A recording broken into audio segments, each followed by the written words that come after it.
सबका स्वागत है आपके अपने यूट्यूब चैनल मैथ्स गुरु में। जैसा कि हम लोग ने अपने पिछले लेक्चर में देखा था कि इस लीनियर इनइक्वेशंस का हम लोग पहला लेक्चर देखे थे, जिसमें हम लोग ने यह सीखा था कि लीनियर इनइक्वेशंस क्या होते हैं और किस इक्वेशन को कब हम लीनियर इक्वेशन बोलेंगे। उसके बाद हम लोगों ने चार पोस्टुलेट्स इसमें देखे थे कि a less than b proof देखा था, फिर a लेस देन और इक्वल टू b प्रूफ देखा था, a greater than b proof देखा था और a ग्रेटर देन और इक्वल टू b प्रूफ देखा था। आपको पिछले ही उसमें बताया गया था कि आज हम लोग क्या देखने वाले हैं। बेसिकली आज हम लोग को तीन चीजें देखनी है थ्योरी में, ठीक है। पहली चीज जो हम लोग को देखनी है कि लीनियर इक्वेशन वन वेरिएबल क्या होते हैं, जो कि आपके सामने दिया हुआ है। इसके बाद हम लोग एक चीज पढ़नी की रिप्लेसमेंट सेट और सॉल्यूशन सेट क्या होता है, और तीसरी चीज पढ़नी है कि कैसे किसी मतलब लीनियर इक्वेशंस में दो इक्वेशंस को सॉल्व किया जाता है, ठीक है। मतलब solving linear equations in one variable, वो चीज आपको क्वेश्चंस के अंदर मतलब आज ही से ही आपको क्वेश्चंस करवाना भी शुरू कर दिए जाएंगे, ठीक है। तो बेसिकली थ्योरी से दो चीजें बची हुई है, linear equations in one variable और रिप्लेसमेंट सेट और सॉल्यूशन सेट, ठीक है। तो उसकी जो पहली चीज हमारी है linear equations in one variable, वो आप देख लीजिए। आप लोगों ने इससे पहले linear equations in one variable पढ़ा होगा, तो अगर आपसे ये कह दिया जाए कि एक एग्जांपल बताइए किसी लीनियर इक्वेशन का ए वन वेरिएबल में, तो हम लोग क्या बताएंगे, x + 3 = 5, ठीक है। x की वैल्यू रहेगी, वो जब पुट की जाएगी 3 से जोड़ी जाएगी तो आंसर 5 होगा, यानी x की वैल्यू क्या हो रही है 5 - 3 = 2। Simple linear equation in one variable, ठीक है। लेकिन यहां पे हम लोग को क्या देखना है, लीनियर इनइक्वेशंस। तो लीनियर इनइक्वेशंस क्या होगा, ये देखिए, जैसे अगर आपको इसी की सिंगुलर बता रहे हैं x = 3 इसमें और x < 3 इसमें क्या फर्क है। x = 3 का मतलब यह हुआ कि आपकी x की वैल्यू डिफाइन कर दी गई है कि वो 3 होगी, ना 3 से कम है ना 3 से ज्यादा है, फिक्स वैल्यू कर दी है, ठीक है। और x < 3 मतलब कि x की जो भी वैल्यू होगी वो 3 से कम होगी, ठीक है। भले ही वो 2.9 क्यों ना हो, it can be 2.9 but not 3। Less than का साइन लगते ही यह पता चल जाता है कि x की वैल्यू 3 से कम होगी, ठीक है। दूसरा देखिए, x + 5 ग्रेटर देन और इक्वल टू 9, ठीक है।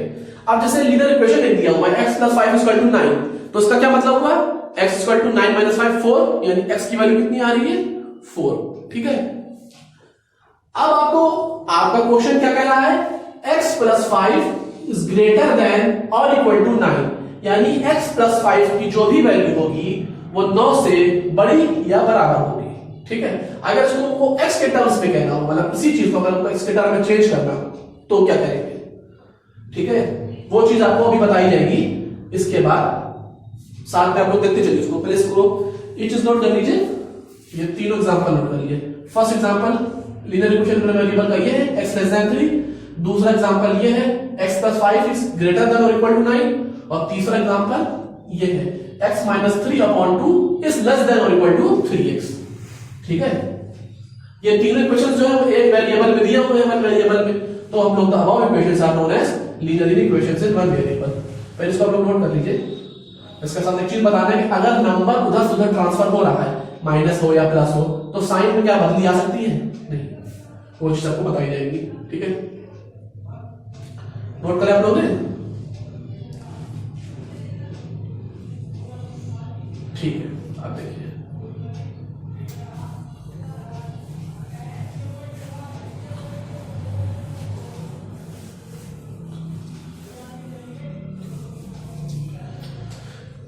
जैसे कि आप लोग सब एक एग्जांपल लेते हैं लीनियर इनइक्वेशंस का, x - 3 इज ग्रेटर देन और इक्वल टू 5, ठीक है। ये देखिए, ये क्या है, लीनियर इनइक्वेशंस इन वन वेरिएबल। तो कुछ देर इसका साइड छोड़ दीजिए। ये देखिए है x - 3 = 5, ये linear equation in one variable है। तो इसका सॉल्यूशन कैसे निकालेंगे, x = -3 उधर चला जाएगा ना, तो 5 + 3 हो जाएगा, यानी x = 8। यानी x - 3 = 5 के लिए x का सिर्फ एक सॉल्यूशन होगा और वो होगा x = 8। इसी से वो सॉल्यूशन सेट निकल के आता है जो हमको अगला थ्योरी पढ़नी है, मतलब जो हम लोग पढ़ रहे हैं इसी से रिलेटेड आपका अगली टॉपिक भी है, ठीक है, तो x माइनस 3 इक्वल टू 5 के लिए हमारा सॉल्यूशन जो है वो सिर्फ ये निकल के आ रहा है कि x इक्वल टू 8 होगा। लेकिन जब लीनियर इनइक्वेशंस में होगा तो भी मतलब उसमें भी आप चीजें ट्रांसफर कर सकते हैं, ठीक है। तो ये हो जाएगा x इज ग्रेटर देन और इक्वल टू 5 प्लस 3 यानी x इज ग्रेटर देन और इक्वल टू 8, यानी x की जो वैल्यू होगी वो 8 से बड़ी भी हो सकती है, बराबर तो हो सकती है लेकिन 8 से बड़ी भी हो सकती है। It can be a value of 8 greater than और इक्वल टू 8, ठीक है, मतलब वो 8 से बराबर भी हो सकती है, 8 से बड़ी भी हो सकती है। लेकिन लीनियर इक्वेशन में क्या रहा था, लीनियर इक्वेशन बता रहा था कि वो सिर्फ 8 के बराबर होगी, 8 से ना बड़ी होगी ना छोटी होगी। लीनियर इक्वेशन में वैल्यू फिक्स हो रही है और इन इक्वेशन में वैल्यू फिक्स हो भी सकती है, नहीं भी हो सकती है। अगर ग्रेटर देन या लेस देन के साइन के नीचे इक्वल टू की साइन लगी है तो वो बराबर भी होगी और अगर नहीं लगी है तो बराबर नहीं होगी। तो फिर जो साइन होगी उस साइन के अकॉर्डिंग हम लोग चलेंगे, ठीक है। तो यहां देखिए क्या हुआ, साइन जब देखिए हम लोगों ने इधर से उधर गए कोई फर्क नहीं पड़ा, मतलब हम यहां माइनस था और यहां पे जाकर के वो देखिए माइनस 3 इधर था, जब उधर गया तो वो प्लस 3 होगा। नॉर्मली हम लोग लीनियर इक्वेशंस को नॉर्मली सॉल्व किया जाता है, मतलब कोई ऐसा उसमें नहीं है कि आपको अगर इधर माइनस उधर जब प्लस जाएगा तो साइन का चेंज होगा, बिल्कुल साइन का चेंज होता है अकॉर्डिंग टू क्वेश्चंस। तो जैसे जैसे वो क्वेश्चंस आते जाएंगे चीजें आप लोग आसानी से समझ जाइएगा, ठीक है। तो समझ में आया ना कि जब साइन जैसे नॉर्मल लीनियर इक्वेशंस में साइन जब नंबर उधर से उधर जाता है तो साइन के साथ क्या होता है, वही सेम चीज लीनियर इक्वेशंस में भी होती है, ठीक है, क्लियर। तो असल में ना कि कौन किस चीज को हम लोग किस इक्वेशन को बोलते हैं, linear equations in one variable, ठीक है। और जब उसको सॉल्व किया जाता है तो उसका सॉल्यूशन कैसे निकल के आता है, this is the solution, x is greater than और equal to 8 is the solution for linear equations x minus 3 is greater than और इक्वल टू 5। यानी हर लीनियर इक्वेशंस का जो वन वेरिएबल में होता है उसका एक सॉल्यूशन भी होता है जिसको हम लोग नंबर लाइन पर रिप्रेजेंट कर सकते हैं, ठीक है। जैसे लीनियर की इक्वेशन को नंबर लाइन पर रिप्रेजेंट किया जाता है वैसे इसकी इक्वेशन को भी कर सकते हैं, ठीक है, ज्योमेट्रिकली, क्लियर। तो इसका स्क्रीनशॉट ले लेंगे तब आप लोगों को अगली टॉपिक जो replacement sort of solution set होता है वो बताया जाएगा, ओके। ये देखिए अब आप लोग की जो लास्ट टॉपिक थ्योरी के लिए है इस चैप्टर में वो है रिप्लेसमेंट सेट और सॉल्यूशन सेट क्या होता है, ठीक है। तो उसके लिए हम लोग जो पिछला जस्ट क्वेश्चन में एग्जांपल लिया था वो फिर से हमने लिखा है, देखिए x minus 3 is greater than और इक्वल टू 5, तो हम लोगों ने जो सॉल्यूशन निकाला था वो क्या था, x इज ग्रेटर देन और इक्वल टू 8, ठीक है। तो ये हमारा एक सॉल्यूशन निकल आया था। अब अगर इसको हम लोग को समझाना है replacement sort of solution set के माध्यम से तो वो ये होता है कि जैसे आप लोग समझ सकते हैं एक तरह से कि रिप्लेसमेंट सेट एक मास्टर सेट होता है, ठीक है, मतलब आपको सेट ऑफ वैल्यूज दे देगा, क्वेश्चंस के साथ साथ रिप्लेसमेंट सेट दे के रहता है, मतलब लीनियर इक्वेशन भी क्वेश्चन में दिया होगा और रिप्लेसमेंट सेट भी क्वेश्चन में दिया होगा, ठीक है। तो अब उसके मदद से आपको सॉल्यूशन सेट कैसे निकालना, मतलब सॉल्यूशन कैसे निकालना होगा, सॉल्यूशन सेट मतलब अब आपको बताइए इसको देख करके आपके दिमाग में क्या बनने जा रही है, x इज ग्रेटर देन और इक्वल टू 8 में आपके दिमाग में आंसर आ होगा 8, 9, 10, 11 इस तरह से 16। अगर आप सही कह दिया जाए इसके सॉल्यूशंस का x इज ग्रेटर देन और इक्वल टू 8, इसके सॉल्यूशन का आपको एक सेट बनाना है, ठीक है। तो वो क्या बनेगा 8, 9, 10, 11 गो ऑन, ठीक है। लेकिन अब आप ध्यान से देखिए अपने इस क्वेश्चन से रिलेटेड रिप्लेसमेंट सेट को, तो आपको क्या दिया गया है 11, 12, 13, 15, 14, 15, ठीक है।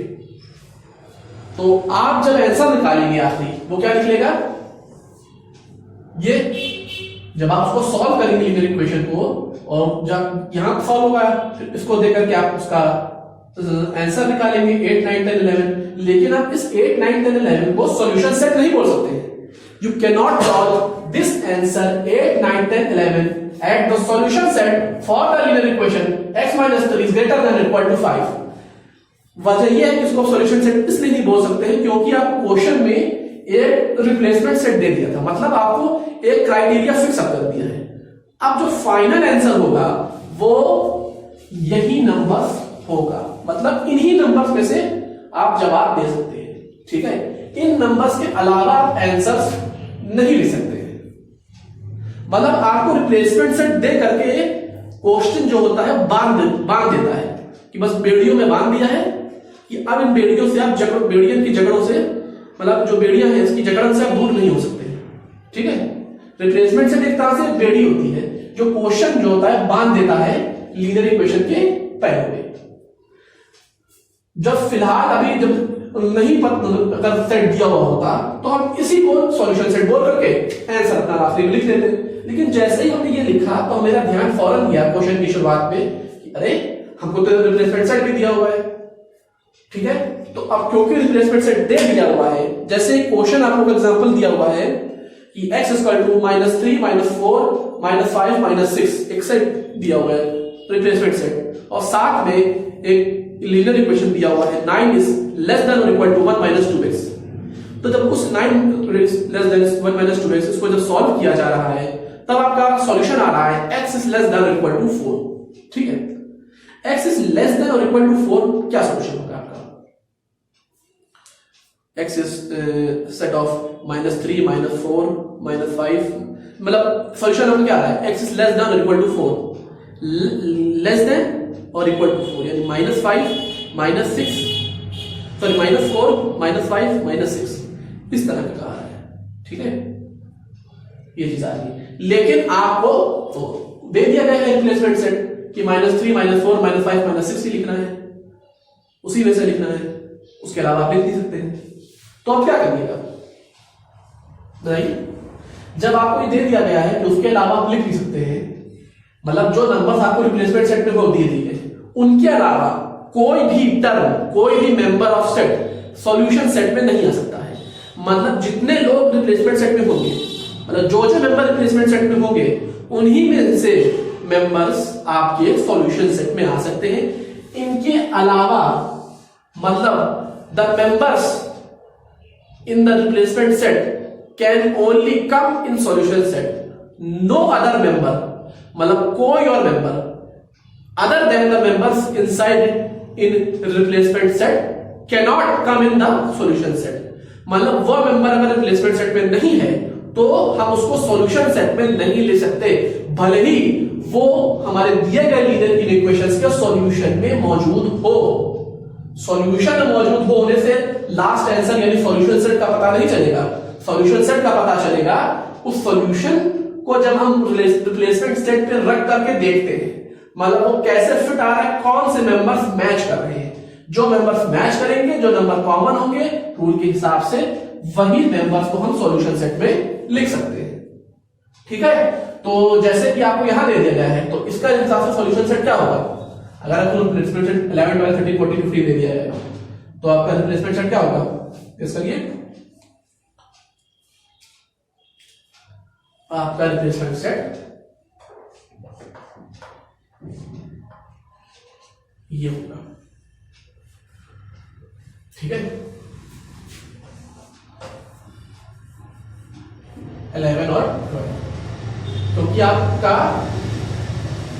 क्या दिया हुआ था सॉल्यूशन, आखिरी आया था 8 9 10 11 12, ये आया था आपका सॉल्यूशन, और लेकिन रिप्लेसमेंट सेट आपका बता रहा है 11 12 13 14 15, तो आपका सॉल्यूशन सेट क्या हो गया 11 और 12।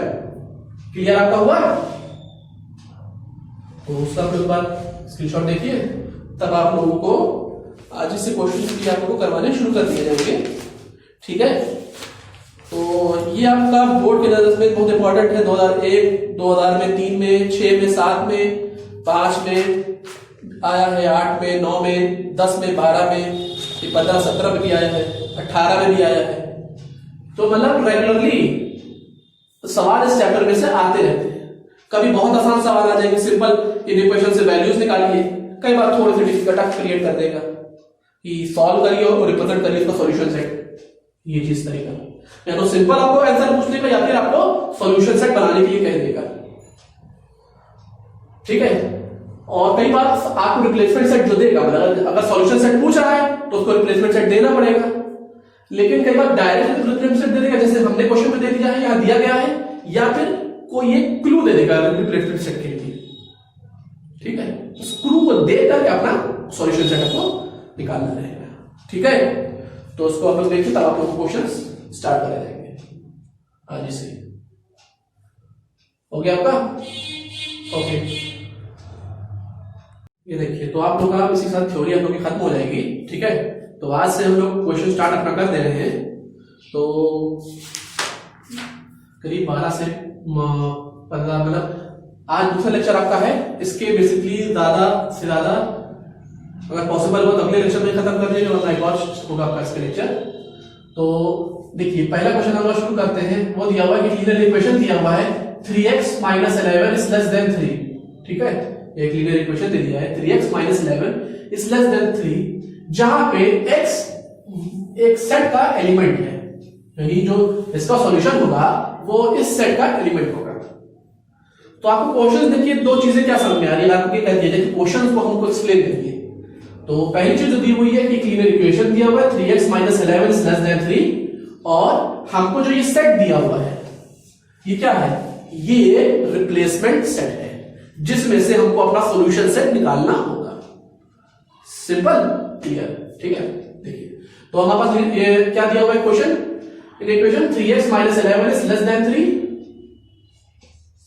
3x - 11 is less than 3, तो 3x is less than 11 plus 3, 3x is less than 14, x is less than 14/3, ठीक है।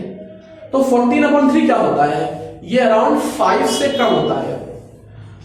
ये हो सकता है 4.66 अराउंड, ठीक है, 4.66 होगा। यानी x की वैल्यू क्या है, 4.66 से कम, ठीक है। कोई भी वैल्यू 4.66, यानी ये माइनस में भी जा सकता है। x की वैल्यू लेस देन दी हुई है ना, तो यानी इसमें आपको तय तो किया नहीं है कि माइनस में जा सकते नहीं है, जीरो हो सकती नहीं है। x की वैल्यू जीरो भी हो सकती है, इट कैन बी जीरो, ठीक है। लेकिन वो हम तब लिख सकते हैं अगर हमको ये रिप्लेसमेंट सेट ना दिया हुआ होता, ठीक है। लेकिन क्योंकि हमारे क्वेश्चंस में हमको replacement set x element of 1 2 3 up to 10 दे दिया गया है, तो हम उसका सॉल्यूशन सेट वो नहीं लिखेंगे जो हमको हमारे सॉल्यूशन से पता चल रहा है, बल्कि वो लिखेंगे जो हमको हमारे रिप्लेसमेंट सेट से निकल के आएगा, ठीक है। तो बट यानी ये तो लिखेंगे नहीं, क्यों, क्योंकि but x is element of 1 2 3 up to 10, सो हमारा सॉल्यूशन सेट क्या हो जाएगा, सॉल्यूशन वैसे क्या हमारा आ रहा था 4 मतलब 4 3 2 1 ये चीजें बैक होती जाएंगी, यानी -∞ से लेकर के 4 तक की हमारा सॉल्यूशन हो रहा था। लेकिन हमको रिप्लेसमेंट सेट में तय कर दिया कि जो सॉल्यूशन हम ले सकते हैं वो सिर्फ 1 या 10 के बीच में हो सकता है। तो क्वेश्चन के हिसाब से हमारा सॉल्यूशन सेट क्या बनेगा, 1, 2, 3, 4, ठीक है। समझ में आया सॉल्यूशन सेट कैसे निकला। रिप्लेसमेंट सेट आपको क्या दिया हुआ था, 1, 2, 3 up to 10, ये रिप्लेसमेंट सेट दिया हुआ था। सॉल्यूशन आपको क्या बता रहा है, सॉल्यूशन के हिसाब से x की वैल्यू -∞ से लेकर के +4 तक की कुछ भी हो सकती है, ठीक है। अब जब उस वैल्यू को हम अपने रिप्लेसमेंट सेट में पुट करेंगे तो हम क्या पता चल रहा है कि -∞ से 0 तक तो कोई वैल्यू दी नहीं हुई है, वैल्यू क्या दी हुई है, +1 से लेकर के आगे 10 तक की, ठीक है। और 5 से 10 हम ले नहीं सकेंगे क्योंकि वो सॉल्यूशन के बाहर आ जा रहा है। 5 से 10 हम लेंगे नहीं क्योंकि वो सॉल्यूशन के बाहर आ रहा है। तो हम क्या लेंगे, 1 से लेकर के 4 तक की जो वैल्यूज होंगी वही सॉल्यूशन सेट में लिखी जाएंगी। इसका मतलब आपका सॉल्यूशन सेट क्या हो जाएगा, 1, 2, 3, 4। तो ये आपका सॉल्यूशन सेट हो गया, ठीक है।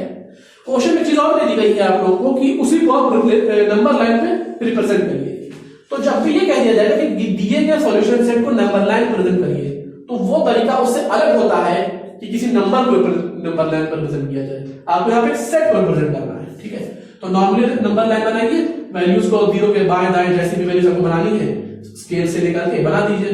x डैश बाएं तरफ, लेफ्ट साइड x डैश लिखिए माइनस की तरफ, और पॉजिटिव साइड को x करिए। हाँ, ये जो एरो हेड्स आपके बने हुए होते हैं ये बहुत जरूरी होते हैं, ठीक है। क्योंकि अगर आपने सब कुछ सही लिखा है, नंबर लाइन सब सही है, मेजरमेंट आपने सब सही लिखा है, लेकिन अगर आपने एरो हेड्स नहीं लगाए तो उस नंबर लाइन में आपको एक भी नंबर नहीं मिलने वाला, ठीक है। वो गलत माना जाएगा, मैथमेटिकली वो नंबर लाइन गलत बनी हुई है, वो एरो हेड का होना बहुत जरूरी है, ठीक है। तो आपने सब बना लिए। अब आप सॉल्यूशन सेट पे पाएंगे। सॉल्यूशन सेट क्या कह रहा है, 1, 2, 3, 4 आपकी वैल्यूज आ रही है। तो हर जो भी वैल्यूज इसमें है मेंबर्स हैं सब पर एक गोलाकार इस तरह से गोला बना दीजिए, ठीक है, बन गया। फिर इन सारे गोलों को एक साथ मोटे मोटे डार्क कर दीजिए जैसे यहां किया गया है, कि आपको नंबर लाइन में ये समझ में आ जाए कि वो किसका मतलब वो कौन कौन से नंबर सॉल्यूशन सेट में आ रहे हैं 1 से लेकर के 4 तक, ठीक है। यानी अगर आपको हम ये कह दें कि नंबर लाइन को देख करके आप सॉल्यूशन सेट बताइए, आराम से बता सकते हैं, और सॉल्यूशन सेट को देख करके नंबर लाइन बनाइए, वो भी आराम से बता सकते हैं। यानी कोई भी दोनों से एक चीज दी हुई हो, you can automatically get it, ठीक है। तो अगर आपको आज का लेक्चर पसंद आया तो लाइक करिए, शेयर करिए और चैनल को सब्सक्राइब करना मत भूलिएगा। चैनल सब्सक्राइब करने के बाद नोटिफिकेशन घंटी जरूर दबा दीजिएगा ताकि जैसे भी अपलोड हो नोटिफिकेशन आपको आने वाले वीडियोस के फौरन मिल जाएंगे। तो ज्यादा से ज्यादा चैनल को लाइक करिए, शेयर करिए और वीडियो अच्छा लगे तो आगे शेयर करके कमेंट जरूर करिए।